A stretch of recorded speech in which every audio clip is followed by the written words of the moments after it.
Big Capster con el NC Saga y el NC Poet en el 2013. Tres historias diferentes del amor.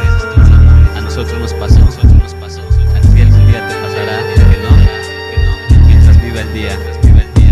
Yo creí que te amaba, que podía encontrar amor en los brazos de otra dama. Qué tonto fui al creer que funcionaba. Tú decías que me amabas y yo ni cuenta me daba. Tus lágrimas caían, no parabas de llorar. Yo me daba media vuelta y te decía: lo siento, esto tenía que acabar. Tú cada día más bonita, cada día yo más bestia. Yo solo fui en tu vida un estorbo, una molestia. Pero esto termina porque yo lo decidí. Tú siempre sincera, al menos yo lo creí. Nuestras palabras más bonitas eran palabras huecas, y las rosas que te daba siempre fueron de hojas secas. Tú tan blanda como el pan, yo amargo como el limón. Solo pudo provocar ruptura del corazón.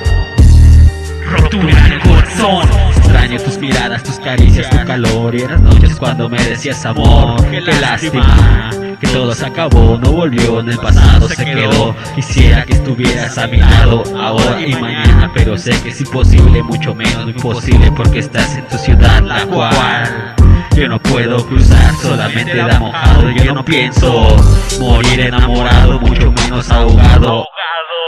Sé que no puedes estar a mi lado ni yo al de ella, porque existe una frontera. Me tendré que resignar y esperar a que vuelva. Eres tan hermosa, amorosa, tienes la amapola que cualquiera goza. El aroma lo percibo de aquí hasta Reynosa. Me despido con el último te quiero. Recuerda que de tu corazón yo fui el primero. Yo fui el primero.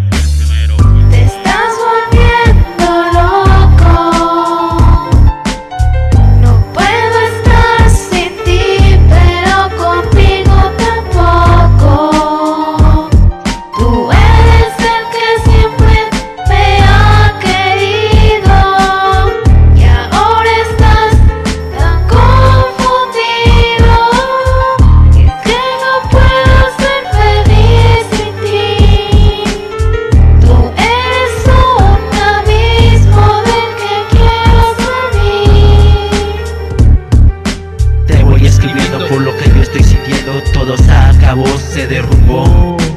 Yo hubiera seguido, pero vi todo perdido. Ya se había consumido, tú de mí te había reído. Te lo echo en mi pecho, deshecho un corazón partido, sí, ya estaba decidido lo que pasó. ¿Quieres un abrazo? Yo paso. Al rato nos miramos, no jugamos, lo olvidamos. Yo me voy, ahora terminó. Me voy por el camino, buscando mi destino.